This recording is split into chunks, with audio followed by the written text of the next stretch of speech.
Welcome to this episode of Midlife Men. Today, I'm pleased to be joined by Nico Morales. Nico, who hails from Albuquerque in New Mexico. His stories about resilience and personal growth, and how he faced some of the challenges growing up and then through into his adult life. So, Nico, welcome. Hey, Philip. Thank you so much for having me. That's great. Thank you for coming on. Do you want to start by talking about what was your life like growing up, Nico? That's always a great place to start. Many of the situations that we run into nowadays come from how we thought or how we were trained to think from our younger years.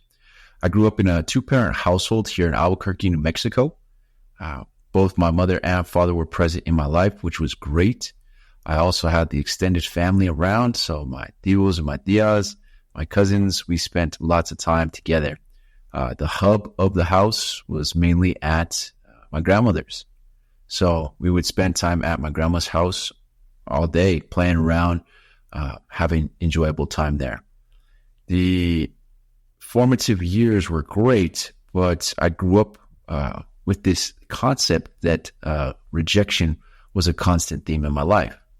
And where that stems from, Philip, is that I have a younger sister, and she's 2 years younger than me. When she was born healthy, but when she went to a checkup, one of the doctors messed up. And when the doctor messed up, got my sister really sick. And so they told my parents that my sister wasn't going to make it past a year of age. And that threw them into a whirlwind of what do we do? We have a son, we have a daughter, and their daughter is not going to live past year one. Well, what I learned when I was doing my discovery is that when that situation happened, my grandmother came to the hospital and picked me up. And from ages 2 to ages 6, I spent time on the road back and forth between Albuquerque, New Mexico and Flagstaff, Arizona, where she was originally from. And I identified that one of my root issues was rejection and that fear of missing out. And that's where I could find the origination of this story. So what happens to you very early on in your childhood can have then significant effects, ramifications into adult years? Absolutely. The paradigm, the thought process that we have with situations and circumstances from our adolescence, even our very, very formative years, from 0 even to 7, and then from 7 to 12, have a tremendous impact on how we think and how we view the world in our adult timeframes. So when I did my own reflection, and here's a tool just to share with some people, what I did is I went back in reverse. So I did this exercise when I was 30 years old, and I reversed it 29. Was there anything that could make me really feel like I was rejected?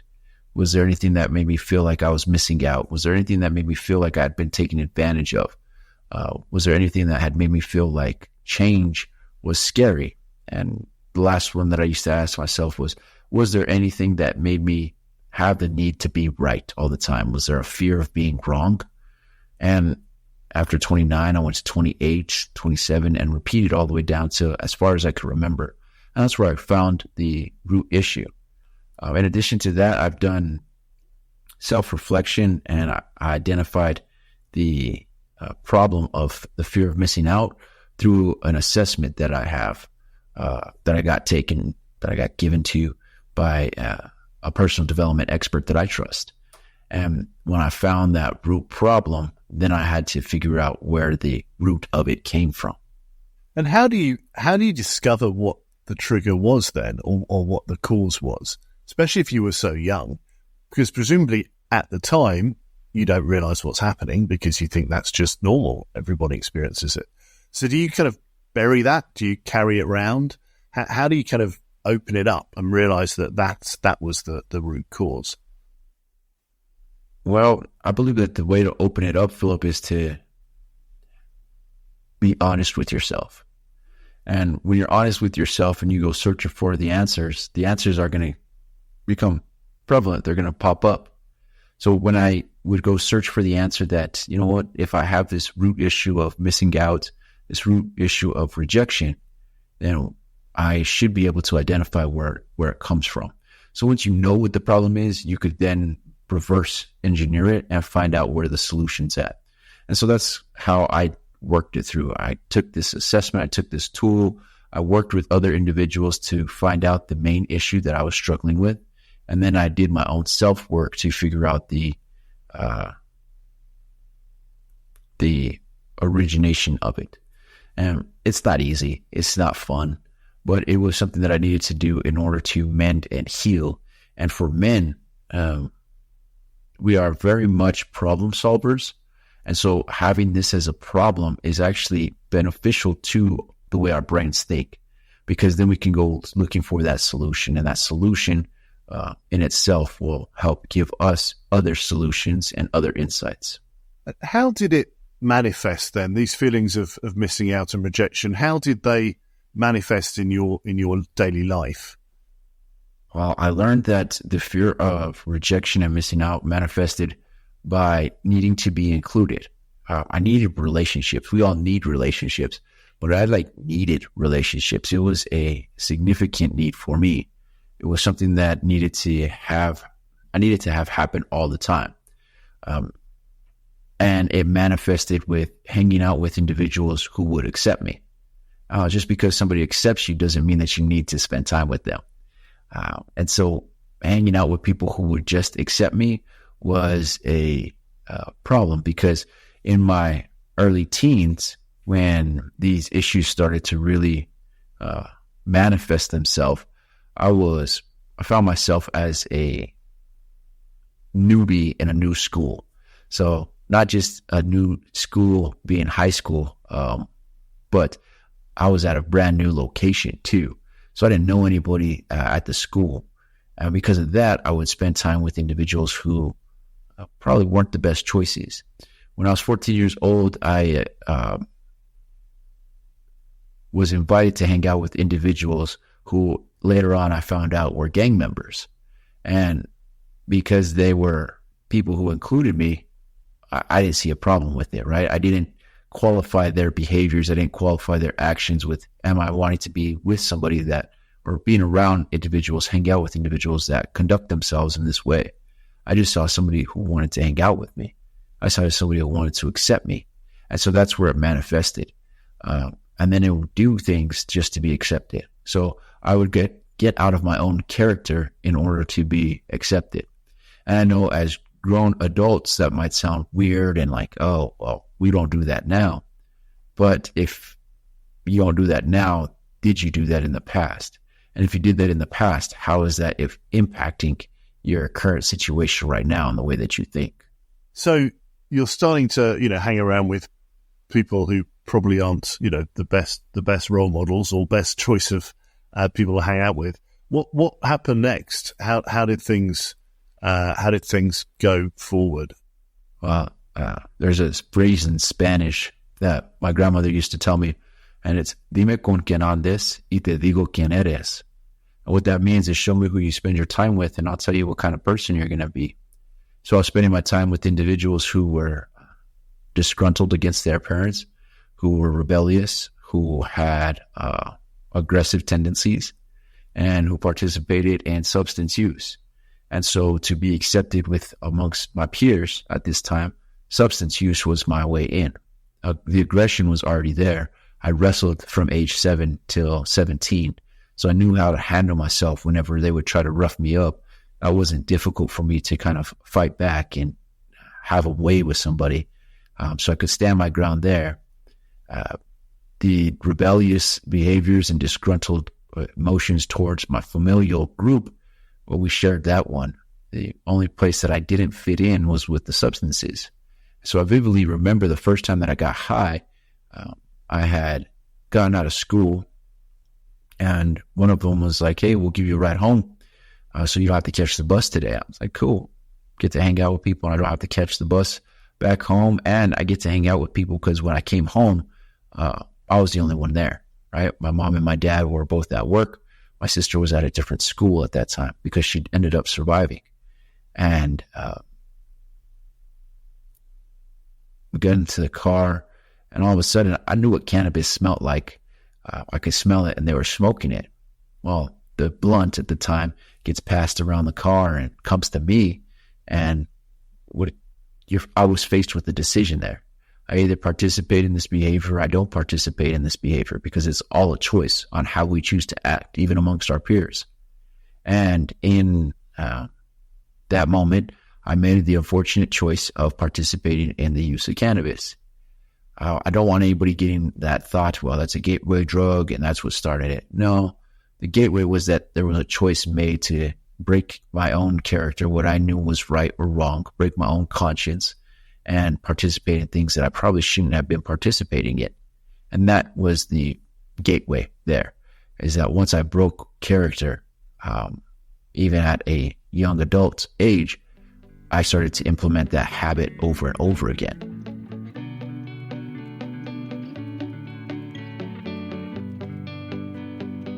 That continued from age 14 until I was 27 years old. From 14, I started with cannabis. And what I found was that my friends would like to smoke tobacco too. So I found a way to get tobacco products, and I'd sell my tobacco products to these guys that I was hanging out with, be included, found a way to make some extra money. So in my head, there wasn't a problem with it. But we began to cause a ruckus, apparently, at the school. So the principal talked to the wrestling coach, because I was a part of the wrestling team. And the wrestling coach talked to my parents and told my parents that, hey, this young man probably shouldn't be hanging around with the people that he's hanging around with. And if he continues to, he's going to go down the wrong path. And my parents made the decision to take me out of that school and put me in another school. Well, the town that I grew up in, Albuquerque, where I still live, is very small. So it didn't, just because I moved schools doesn't mean that I moved mindset. I didn't move behaviors. I had already found what actions got me accepted amongst my peer groups. And at this point, it was solidified in my head that those actions were moving narcotics, moving products that allowed me to be included with other people. The selling of tobacco let me hang out with different people, not just my own group of friends at that time, but along with other groups of people. So, teenagers, they want to participate in behaviors. Smoking something, tobacco is one of it, regardless whether they're the band, they're the emos, whether they are jocks. Most people want to participate in it. Or I should say this, are experimenting around that age. And because of that experimentation, I leveraged that to make myself feel included, because of the way that I could obtain certain products and distribute those products. So this was all fulfilling your need to feel, wanted, part of a group, and so I guess that was a bit of a drug in itself, was it? Just fulfilling that requirement that you had. You got it, Philip. The high that came from the substances was not nearly as high as being included, being accepted, because that was the missing factor for me. Because that was the missing factor for me, when I got it, my brain would release that dopamine, because what we need is community. That's one thing that I've learned all my journey, is that we need individuals to stand alongside, to stand with, and we need individuals to stand against, quite honestly. And having the individuals to stand alongside and stand with also created the opportunity to stand against other individuals too. Those were the people that didn't participate in the same behaviors that we participated in. And so the high that came from using substances was not nearly as high as the acceptance. And because I could get cannabis, well, Nico, can you get anything else? And so I started to explore other opportunities, and that escalated by choice, of course, to obtaining cocaine, to obtaining pills. I was born in 1990, so I grew up in the early 2000s, and that's when the pills started to really take hold here in America. And you could get a pill for anything, and they're giving them out for everything. And so no longer did you have to go to the local drug dealer. You could go to someone's mom and someone's dad. You can go to someone's aunt and offer to pay them for their pills. Some of them had pills that they didn't even want to take because they didn't trust pills. And so you just give them a couple bucks for it. And they're like, oh yeah, here you go. Here's the whole bottle. And I'd take that and go sell it. And so that's where the behaviors started to solidify themselves. You know, I'm talking about substance use and dealing here, but the reality underlying result is what is the root behaviors and where are those root behaviors coming from? Because the habits that we build turn into the character that we have. And do you think at the time, were you consciously, trying to punish your family, you think? Because did you blame them for the way you were feeling? Or were you just finding that this was a new and exciting way to live your life and had a group of people that, you were comfortable with? I think that it was more of I was finding my own place in the world, and being able to solidify my place in the world made me excited about what I was doing. The quote unquote moral reasoning was that if I didn't have to take care, or my parents didn't have to take care of me and I could take care of myself, then that would help them out. So that was the moral reason that I would probably do the behaviors that I was doing. Not so much legitimate reason, but I was able to identify myself, which self-identity and having an identity is important. And then I was able to carve out my place in the world because we all want to fit in somewhere. I know that's for a fact.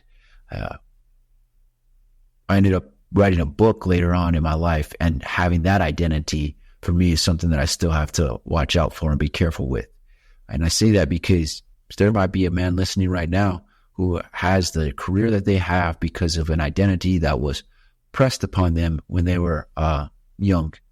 They might have a certain standard of living that they don't even care about, but it is an identity that they have associated with, attached onto. And because of that identity, that's why they're participating in those daily actions. That's causing them internal tension. That's causing them to turn to vices, to turn to behaviors, to turn to pornography, to turn to overeating, to turn to whatever it is that they're turning to, because inside they don't really want to live the way that they're living. And when you can be honest with yourself, then you can honestly move forward. And that's where peace comes from. Oh, yes, my story has resilience. Yes, my story has transformation.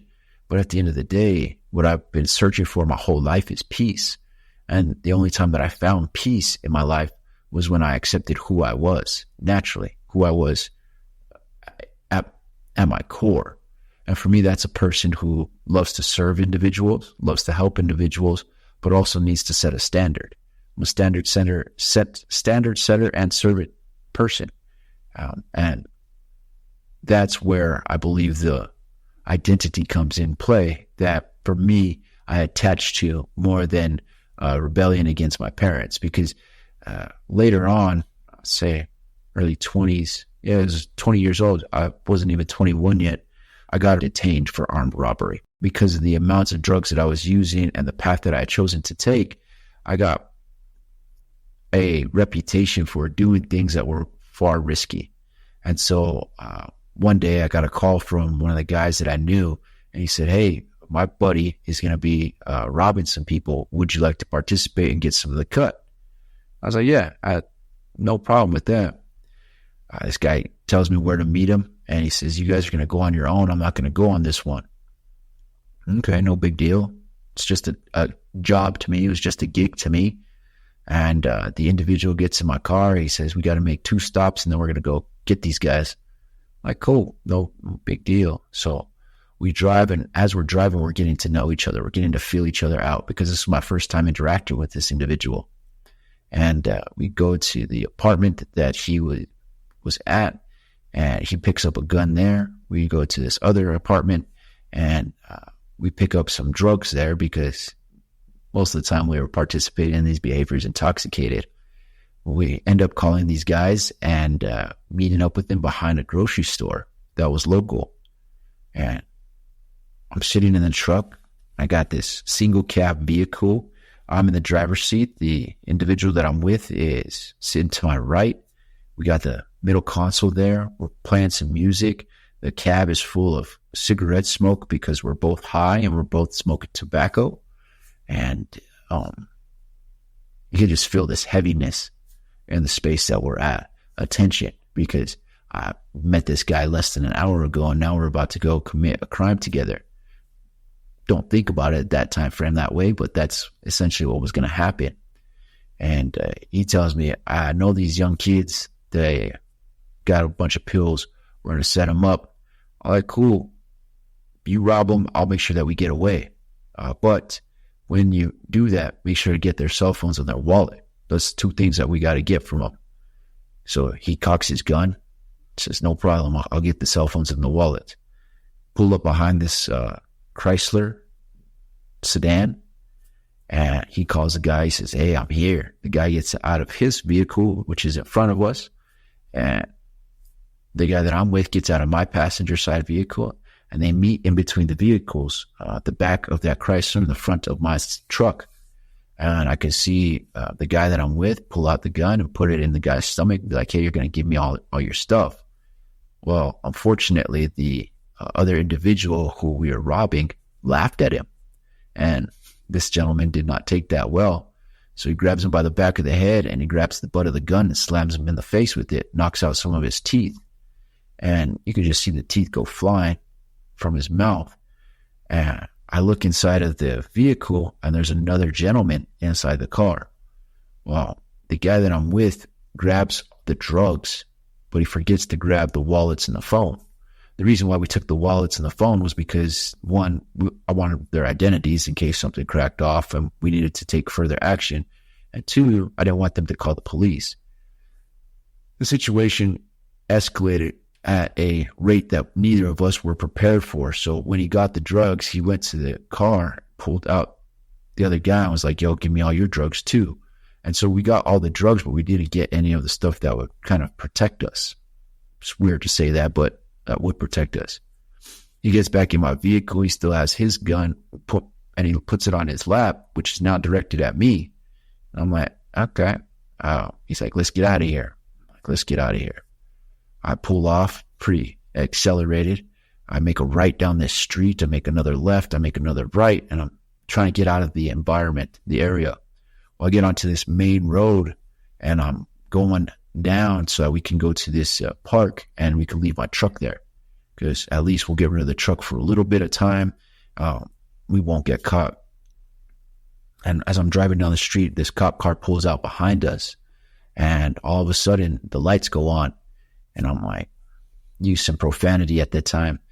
And he's like, outrun him. I'm like, I'm not outrunning him because this truck is in my name and it's registered to my parents' house. So even if I try to outrun him, I'm not going to send him over to my parents' house.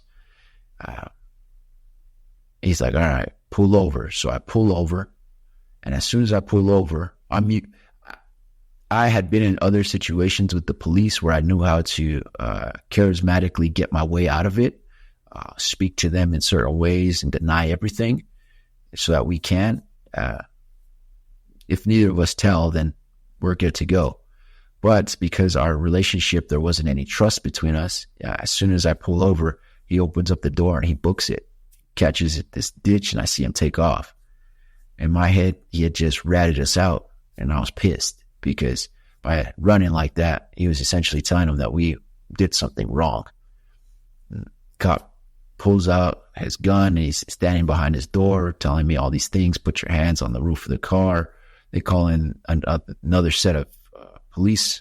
And all of a sudden I have about 10 police behind my vehicle with assault rifles. I can see red dots from their lasers inside my truck. I can see that they're searching, right?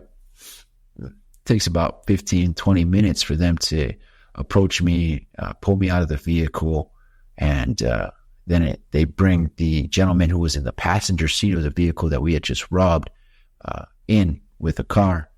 And they put a spotlight in my face so that I can't see, but I already knew there's only two people. One of them is missing teeth, and I know that this guy that's missing teeth isn't the one that's going to be sitting there in the back of the car trying to identify people. He's at the hospital, so it had to be the other one. And I got detained on armed robbery at that situation.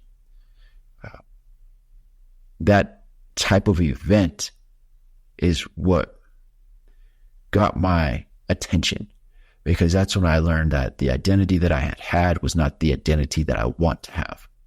That identity that I was pursuing of being this individual who could handle situations like that wasn't actually the person who I was. And that's where a lot of the transformation came from. But all I was searching for was peace and acceptance. And so I challenge anybody that's listening, what extreme things are you doing that's going to ask you to put yourself in risky situations? I know it might be not as risky as the ones that I've taken, but you are risking something. Are you risking your family relationship because of that side piece that you have? Are you risking the peace of mind that you have because your conscience isn't clear because of some of the behaviors that you participate in? Or you might be as risky as I am and risking your own freedom to try to chase that peace.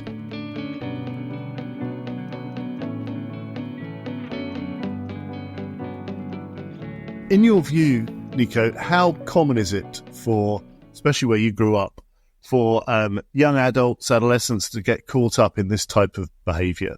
In my community, it's very likely for individuals to get caught up in this behavior. I would say on average, it's about 70% of individuals will probably conduct themselves in that way.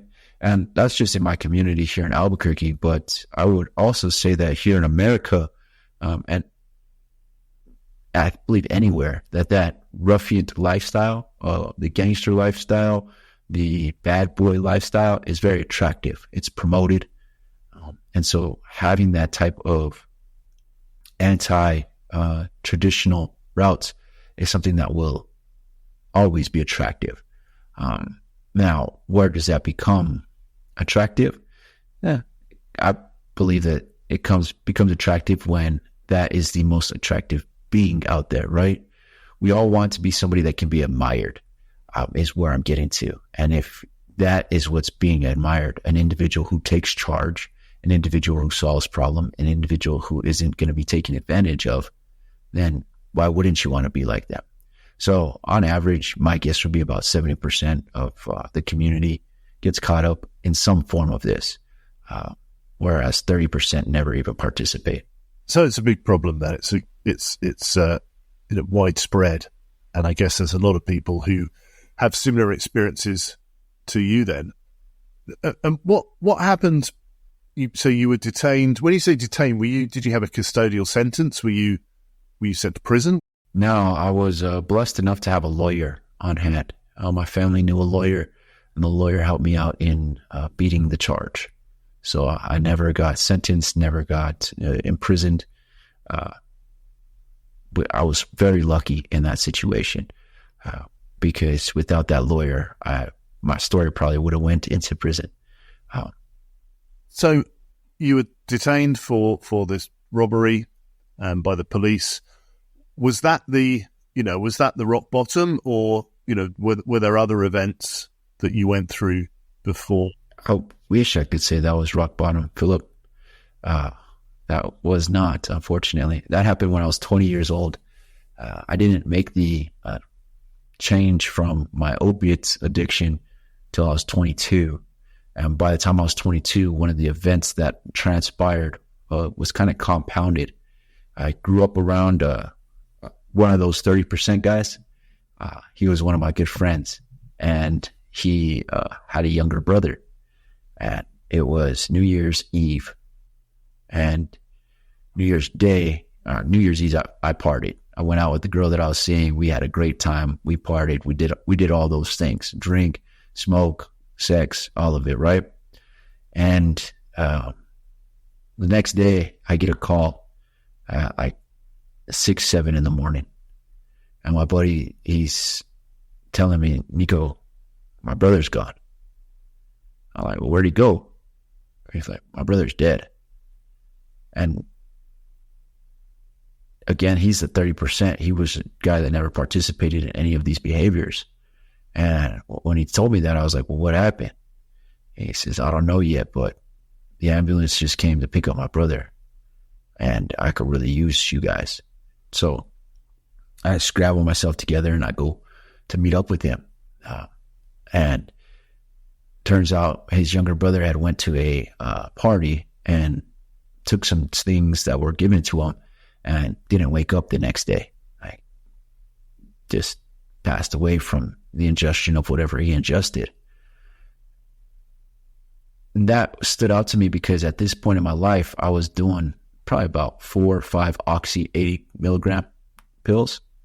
I was smoking weed on a consistent basis, drinking, and to hear that somebody had passed away from an overdose so close to me, that is what kind of got my brain shocked. I didn't stop because in my 20s, I'd already been through some things that I thought, well, if those didn't take me out, then this won't take me out, right? That kind of arrogance and cockiness that comes with it. But what I found a few months later is that I had an eviction notice on my apartment. I wasn't managing my money correctly anymore. And then I found myself staying in a Walmart parking lot inside of my vehicle because I didn't have the wherewithal to see how much of quality of life had deterred because of my substance use. So those 3 events right there made me feel like a failure, made me feel rejected, made me feel isolated. And that's when I decided to stop using opiates. The unfortunate part is that I didn't understand that alcohol was a substance as well. So once I kicked the opiates, I started drinking. I just replaced one with the other. So from ages about 24 to 27, I was drinking and excessively drinking. And I found myself in the same cycle, being isolated from my family because I wasn't a very nice drunk, being isolated from my friends because I had changed my demeanor so much that they didn't want to be around me. The person that they did like as a friend, I was no longer that individual.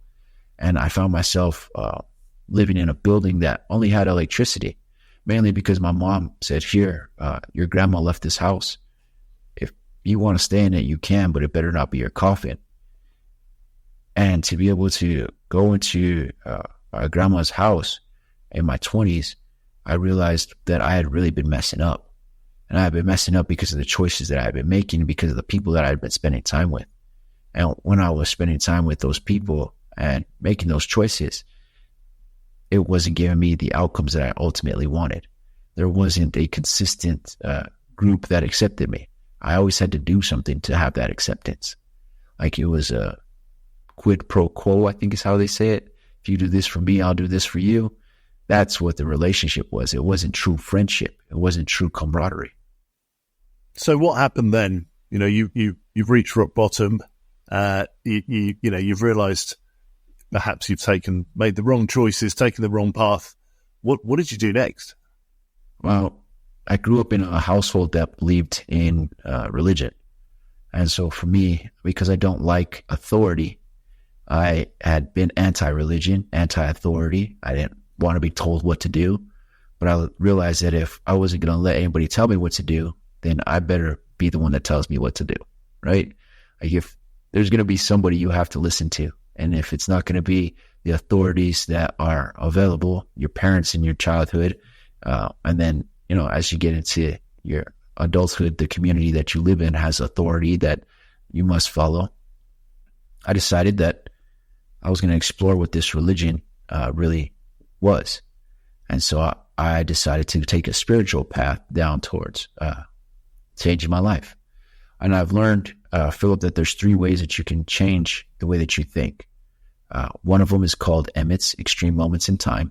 And I've had plenty of those that changed the way that I thought. And I titled those Emmett's just because it's catchy. The second way is extreme drug use. And I've done extreme drug use my whole life. So my thought process had already changed. The third one was repetition. And that's why you see monks kind of repeat the same thing. That's why you see religious people repeat the same thing. And so I learned that I better start this repetition cycle. And so I reached out and I talked to this God that my parents had taught me about. And I began to have a relationship with Jesus when I was 27. That transformed my life. Now, nothing about me physically changed other than I had released my substances. like the need and desire for my substances. My job didn't change. The work that I was doing didn't change. And I still lived in this abandoned house, but I had the peace that I was always searching for. I had the acceptance. I had somebody who, for me at least, wouldn't ever let me go. And so it filled all the needs that I wanted. There was consistency in something that was greater than me. I believe that each day we are given as a gift. And so that's where the real transformation came from for me. And in that conversation and transformation, I realized that everything that I had gone through was an opportunity to teach someone else who has been through similar or less extreme examples. The time being arrested, the time being detained, the time spending with my buddy who had lost his brother, that was just the closest death to me, right? After he died, there was other people around me who would die, but in my head, they were casualties to what we were doing, right? And then having my family reject me, like these events, they were something that I could use now. There are ways, they weren't things that happened to me, Philip. There are things that happened for me so that even now I could share my story and hopefully somebody can attach to a piece of it and understand that there is a different outcome. There is something that you are searching for, and it's okay to go after it as long as you don't get validated by external things. And I learned that for my practices, I was the only one that can control my thoughts and my actions. That's what I learned. And I began to transform those at a practical level, not spiritual level, but at a very practical level. The way that I used to think wasn't helpful. So I had to transform each and every thought that I came inside my head, because I realized that we're not our thoughts. They're just passing notifications.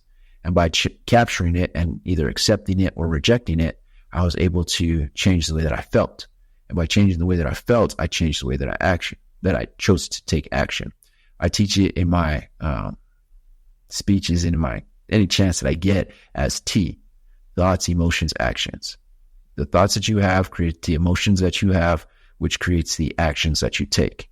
So if you can capture and start with the thoughts, then you can change the way that you emotionally feel. And if you change the way you emotionally feel, you can change your actions.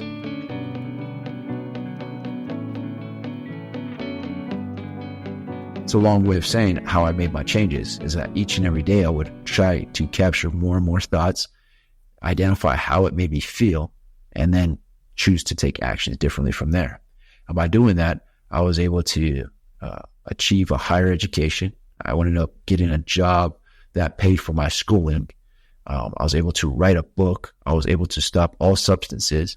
At this point in my life, I can proudly say that I don't drink, I don't smoke. I rarely use caffeine when I absolutely need to, because that's a substance to me. Sugar is another substance, like artificial sugar is a substance in my world, and I'm clean of all those substances. I participate in physical activity on a daily basis that helps me stay regulated. It's one of my coping mechanisms. I journal and I read. And those are the ways that I stay sane. And by implementing those behaviors on a day-to-day basis, Philip, that's how I made the change into the individual that gets to sit before you today. And you wrote a book about it, 5 Things to Know Before You Get Sober. And you also have your own organization called No Halo. So those are tangible manifestations, I guess, of your transformation. How did you get to writing the book? Thank you for that.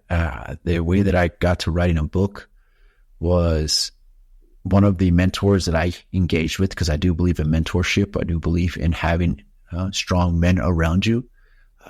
Here's just a tip for the listeners. You should have 3 people around you, in my opinion, at all times. Somebody who's ahead of you, where you want to be, basically. Somebody who's right next to you, that's going along the same path, at the same pace, kind of started off this journey at the same time. Doesn't have to be the same age, but you're headed down the same path at the same starting place. And then somebody behind you who's coming up is usually a mentee that you can share some of your wisdom with. And so one of my mentors asked me, Nico, well, what do you know very well? What are you an expert in? And I was like, well, I'm an expert in getting clean. I knew that drugs and alcohol weren't the out that I needed. But once I got into them, it was hard to stop. And I wasn't going to go to rehab. I wasn't going to go to jail. I didn't believe in those modalities for myself. And so I figured if I could get myself into these positions, then I should be able to get myself out of these positions. And so when they asked me that question, my immediate answer was, I know how to get clean. And so that's where the book came from. He said, well, if you know how to get clean, can you teach it to people? He said, what are some common themes that you noticed every time that you got clean? And that's what I did. I identified the common theme each and every time that I got clean, and I just put those into a book. And that's where the book came from. It was a way to give to other individuals because there was a gap that I noticed in the realm of recovery. And that was that people would talk about what to do when you're in rehab, what to do after you're in rehab. But nobody talked about what to do before you even get to those places. And so the book addresses that. It addresses the decision that you have to make before the decision. That's how the book came about. That's really important, isn't it? I mean, that's what I try and identify when I talk to people like you, Nico, is what is that? What was the catalyst, the trigger point? How did you get to the point of trying to help yourself, heal yourself? Let me ask you, do you think you're one of the lucky ones? I mean, the transformation you've been through is incredible, but it must have taken a lot of self-belief, and you must have had to really, dig deep to make that happen. Do you think yours is not the usual story? Coming from an outside perspective, Philip, yes, I believe it's a unique story. And statistically, I had this doctor do a study on my decision making and where I was and where I'm at. Statistically, I'm in the 1% of people who use the amount of drugs that I've used, drank the amount of drink that I drank, and now can say that I'm where I'm at, a published author with my own business. There's only 1% of the people that can do that. So statistically, they say, yes, I am one of the lucky ones. For me, though, it's just daily life. Like I struggle with acknowledging that, it's luck, when for me, it was just surviving another day and doing it in the best way that I could. Because that's one thing that I will say about my life is that whatever I'm going to do it at the best that I can do it. Like if I'm going to be selling dope, then I'm going to sell dope the best way that I know how to do it. If I'm going to be working, then I'm going to work the best way that I know how to work. Like if I'm working just a normal job, cleaning toilets, I used to work at a call center, taking calls. I'm going to be the very best at it. And for me, that's been the biggest driver. So when I put my head down and do the work according to the work ethic that I have, these are the results of it. So to pick my head up and have people acknowledge, hey, where you're at is unique, where you're at is incredible, where you're at is part of the 1%. I receive it. Luck, I don't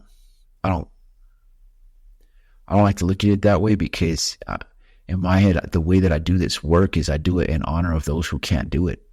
Like I do it for the people that I know that died. I do it for the mothers that I know are struggling right now with loving a son, loving a husband, loving a nephew who is hurting, and they're doing everything that they can and they just can't reach him. I get to do the reaching. And so I do it for them. I do it for the aunts. I do it for the grandmas. I do it for the sisters. I do it for them. And I find it that I need to offer the very best example that I can. Because at the end of the day, the thing is that the way that I conduct myself now is what I used to think was hard. And so that's why I do it. As a child, I used to think that running around, running amok, causing problems was hard, and that's why I did it. So now for me, the hardest thing to do is to be the best example out there and to take on that weight that you just described there, and serve my community, serve people who are truly seeking to better themselves, because I've learned how to transform it. Exactly like you said, I've shot up heroin, I've smoked crack, I've done acid, I've done robberies, I've done breaking and entering. Like I've been in fights, I've done all of that. And I've also written books. I've also got higher education. So whichever side they want to discuss, I now have the skills to do it on. And it's a great weight to carry, but you're right, that percentage needs to increase. And that's why I appreciate your platform, and one of the reasons why I really wanted to sit and chat with you, because the way that you support men, I believe, is very much needed. Like, men need support groups, whether they want to admit it or not. Your golf buddy is your support group. Your fishing buddy is your support group. Your pub buddy, your drinking buddy, that's your support group. Now, is your support group setting a higher standard for men as a caliber? Because I think about my grandfather, I think about the people that lived generations back. What did they have to do? And would they be proud of the way that I'm conducting myself? That is, for me, something that I need to be an established man. And I need to progress this definition of manliness, because we live in a great time. We live in a time where there's not very much needed. So are we going to become weaker because of it? I think Tony Robbins is where I heard it. And he says, strong men create easy times. Easy times create weak men. Weak men create hard times. And hard times create strong men. And it's a cyclical thing. So which part of that cycle am I going to be a part of? And I've chosen to be a part of the strong men. Yes, I'll create easier times for people behind me, but I'm also going to teach them daily habits to make it hard on themselves so that they can advance this thing that we call manhood. That's great, Nico. Thank you so much for sharing your story with us and talking about your life and the work you're doing now.